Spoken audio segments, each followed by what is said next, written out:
بسم اللہ الرحمن الرحیم۔ السلام علیکم ناظرین کرام، نئی ویڈیو میں آپ کو خوش آمدید کہتے ہیں۔ اس وقت بہت بڑا بریک تھرو ہو چکا ہے اور بیک ڈور رابطوں کے حوالے سے عمران خان نے بالآخر تصدیق کر دی ہے اور پس پردہ بہت سی کوششیں چل رہی ہیں، لیکن اس سارے معاملے کے اندر ایک جانب تو خان صاحب کی طرف سے بیک ڈور رابطوں کی تصدیق آئی ہے، تو وہیں دوسری جانب عمران خان کے بیک ڈور رابطوں کو خراب کرنے کے لیے اور اس سارے معاملے کے اندر رنگ میں بھنگ ڈالنے کے لیے پی ڈی ایم بھی ایکٹیو ہو چکی ہے۔ اس حوالے سے اہم ترین تفصیلات ہیں، جبکہ خبریں بہت زیادہ ہیں۔ ایک جانب تو اب امپورٹڈ سرکار کے اتحادی بھی ناراض ہونا شروع ہو چکے ہیں اور اپنی غلطیاں تسلیم کرنا شروع کر چکے ہیں، تو وہیں دوسری جانب ان کی آپس کی پھوٹ اور آپس کا انتشار بھی سب کے سامنے آ چکا ہے۔ اسحاق ڈار جو کہ ملک کو اکنامکس سے ڈارک اکنامکس تک لے کر جا رہے ہیں، مفتاح اسماعیل نے انہی پر چڑھائی کر دی ہے، جبکہ شیخ رشید کے حوالے سے بھی میرے پاس ایک بڑی اہم خبر ہے، اور رات گئے شیخ رشید صاحب کو بھی بڑے گھر سے بلاوا آ چکا ہے۔ یہ کافی ساری ڈیولپمنٹس ہیں، ہم ایک ایک کر کے ڈسکس کر لیتے ہیں۔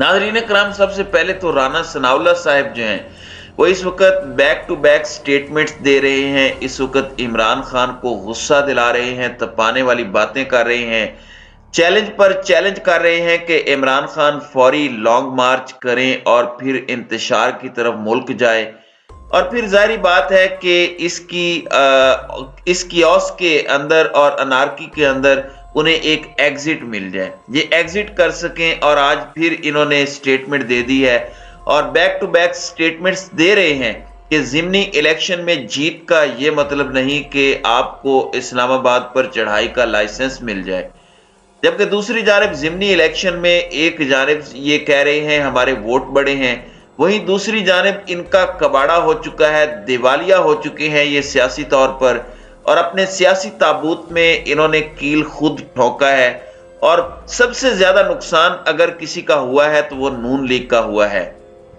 پیپلز پارٹی تو اس سارے معاملے کے اندر بینیفیشری ہے، البتہ عوام اسے بھی ریجیکٹ کر رہی ہے، اور سب سے زیادہ فائدہ تو ان سب نے جو اپنے آپ کو ایکسپوز کر کے کیا ہے وہ عمران خان کو پولیٹیکلی پہنچا ہے۔ مریم نواز نے بھی ضمنی انتخابات کے نتائج پر تبصرے سے انکار کر دیا، اور مریم نواز نے کہا کہ میں فی الحال بات نہیں کروں گی انتخابات کے معاملے پر۔ ظاہر ہے لندن کی آب و ہوا کو وہ انجوائے کر رہی ہیں، اور نواز شریف کے ساتھ دفتر سے نکلتے ہوئے مریم نواز سے صحافیوں نے گزشتہ روز کے جو الیکشنز ہیں ان کے حوالے سے سوال کرنے کی اور بات کرنے کی کوشش کی، تو انہوں نے کہا کہ الیکشن کے بارے میں آرام سے بیٹھ کر بتاؤں گی، اور آرام تو اب انہیں نہیں آنا اتنی آسانی سے۔ اب ایک جانب یہ ہو رہا ہے تو دوسری جانب آپ دیکھیں کہ ایم کیو ایم کے رہنما وسیم اختر نے کہا کہ نون لیگ اور پیپلز پارٹی کے ساتھ معاہدہ کیا، آج ہم پچھتا رہے ہیں، ہم حکومت چھوڑ دیں۔ یہ کہنا بہت آسان ہے، جو بھی وعدے ہم سے کیے گئے آج تک پورے نہیں ہوئے، تو اب حکومت چھوڑنے کا بھی دل نہیں کر رہا اور گورنری بھی لے لی ہے، لیکن پچھتاوے بھی ہو رہے ہیں۔ اب ہائے ایسا پچھتاوا اور اس قوم کو پاگل بنانے کا جو ان کا سلسلہ ہے، اور میں سمجھتا ہوں کہ یہ قوم اب اتنی ویل اویئر ہو چکی ہے کہ اس طرح کی سٹیٹمنٹس واپس الٹا ان کے اپنے گلے پڑیں گی۔ عوام ان پر غصہ ہے، تو اب عوام ان پر مزید غصہ ہوگی، اور اب ان سارے معاملات کے اندر چیزیں واپس ان کے گلے پڑیں گی۔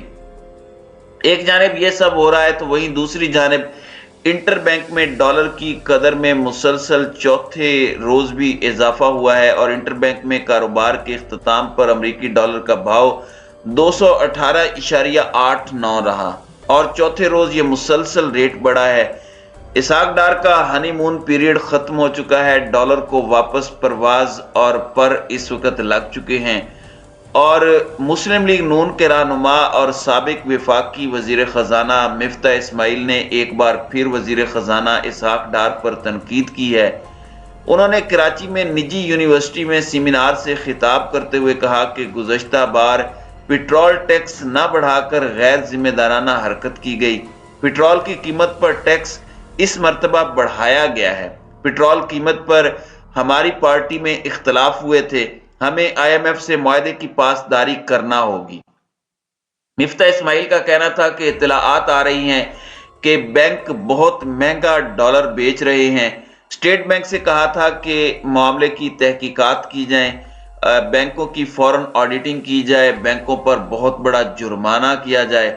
साबिक वजीर खजाना ने कहा कि अगर कर्ज रीशेड्यूलिंग की बात हुई तो पाकिस्तान के बॉन्ड्स पर अदायगी की लागत बहुत ज्यादा बढ़ जाएगी। मेरा घर सस्ता कर्ज स्कीम बंद होने पर उन्होंने मंतक पेश की कि इस स्कीम से बैंकों को ज्यादा फायदा हो रहा था, इससे बेहतर था कि हम मुफ्त घर दे देते, और इस तरह की और भी चीजें बताई। लेकिन इसहाक डार की पॉलिसीज पर अब इनके अपने घर से तनकीद हो रही है, और जाहिरी बात है उन्हें ये भी गुस्सा है कि मुझे क्यों कुर्बानी का बकरा बनाया गया। दूसरी जानिब शेख रशीद को एक तरफ तो लाल हवेली खाली करने का नोटिस मिला, और शेख रशीद ने भी इस पर स्टेटमेंट दी कि लाल हवेली कोई 9-0 नहीं है कि आप खाली करवा लें, यानी वो डट गए हैं और वो खाली करने के मूड में नहीं है। तो वहीं दूसरी जानिब फेडरल बोर्ड ऑफ रेवेन्यू यानी FBR ने साबिक वजीर दाखिला शेख रशीद को 31 अक्टूबर को तलब कर रखा है। FBR ने साबिक वजीर दाखिला शेख रशीद को नोटिस भेजा है, जिसमें उन्हें ज़ाती हैसियत या वकील के जरिए पेश होने की हिदायत की है, और यह भी कहा है कि वो अपने अकाउंट से मुतल्लिक जितनी दस्तावेजात हैं हमरा लाएं। शेख रशीद से 1 जनवरी 2020 से 30 जून 2022 का टैक्स रिकॉर्ड भी तलब कर लिया गया है। जाहिर बात है ये खजल ख्वार करना चाहते हैं आम लफ्जों में। अब इमरान खान की तरफ आते हैं और हुकूमती इत्तेहाद ने जो फैसला किया है इस पर बात करते हैं। खान साहब ने तो वैसे तस्दीक कर दी है, इस पर मैं बाद में आता हूं। पहले आपको ये बता दूं कि हुकूमती इत्तेहादी जमातों ने पाकिस्तान तहरीक इंसाफ के चेयरमैन इमरान खान का जल्द इलेक्शन कराने का मुतालबा मुस्तरद कर दिया है। हुकूमती जमातों ने मुश्तरका एलामिये में कहा कि इमरान खान का इलेक्शन जल्द करवाने का मुतालबा दो टोक तौर पर मुश्तरका तौर पर मुस्तरद करते हैं, और मुल्क में इंतखाबात कब होने हैं इसका फैसला हुकूमती इत्तेहादी जमातें करेंगी। किसी जत्थे को ताकत की बुनियाद पर फैसले मुसल्लत करने की इजाजत नहीं देंगे। ओ भाई, ये जत्था नहीं है, ये अवाम का फैसला है, और अगर अवाम के फैसले पर रत्ती बराबर गैरत हो तो आप अभी तक घर बैठे होते। लेकिन जाहिर बात है गैरत से आप लोगों का कुछ लेना देना नहीं है। मुश्तरका बयान में यह भी कहा गया कि कानून हाथ में लेने वालों से आइन और कानून के मुताबिक निपटेंगे। मुश्तरका बयान में आसिफ अली जरदारी और नवाज शरीफ के खिलाफ बयान और इल्जामात की शदीद मजम्मत की गई। वैसे शर्म का मकाम है, चले मजम्मत करते रहें। खैर, हुकूमती इत्तेहाद का कहना है कि वजीर आजम पाकिस्तान कानून के मुताबिक आर्मी चीफ की तकर्री का फैसला करेंगे। फॉरेन फंडेड फितने की धौंस धमकी और डिक्टेशन पर यह तैनाती नहीं होगी। आर्मी चीफ और हसास इदारों की क़यादत को निशाना बनाने का मकसद ब्लैक मेलिंग है, और चीफ इलेक्शन कमिश्नर को निशाना बनाना भी ब्लैक मेलिंग है। ये इन्होंने अपना मौकफ दिया है, ये डटे हुए हैं, यानी कि ये इस वक्त हट धर्मी से बाज नहीं आ रहे। जबकि इमरान खान ने कहा है कि बैकडोर राब्ते जारी हैं और सियासी जमातें कभी भी मुज़ाकरात के दरवाजे बंद नहीं करती। इमरान खान ने यह बड़ा अहम इंटरव्यू दिया और यह बात कही कि ज़िमनी इलेक्शन साइफर के मामले समेत कई अहम उमूर पर उन्होंने खुलकर बात की, और इमरान खान ने कहा कि इन लोगों की गुलामी से तो बेहतर है कि मैं जान दे दूं। सोशल मीडिया और मीडिया पर मेरे और मेरी फैमिली पर कीचड़ उछाला गया। इन 6 माह के दौरान मेरे खिलाफ जिस तरह के एक्शन लिए गए, नहीं समझता था कि ऐसा कभी होगा, लेकिन ऐसा हुआ, लेकिन यह नाकाम हुए। और शहबाज गिल और आजम सवाती को बरहना करके तशद्दुद किया गया, ऐसा भी नहीं सोचा था। मुल्क में हम लोगों ने इन लोगों के साथ क्या सलूक किया, इस पर मैं क्या कह सकता हूं, ये खान साहब ने कहा। साइफर में लिखा था कि इमरान खान अपनी मर्जी से रूस चला गया। पाकिस्तान का मुतालबा, खान ने कहा कि फौरी इलेक्शंस हैं, और नवाज शरीफ या आसिफ अली जरदारी से मेरा कोई जाती फड्डा तो नहीं है। लेकिन इस वक्त इमरान खान ने सबसे अहम तरीन जो बात की है वो बैकडोर राब्तों की तस्दीक है, और ये बात वाज़े तौर पर और दो टोक अंदाज में कही है कि सियासी जमातें कभी भी जो मुज़ाकरात होते हैं उनका दरवाजा बंद नहीं करती।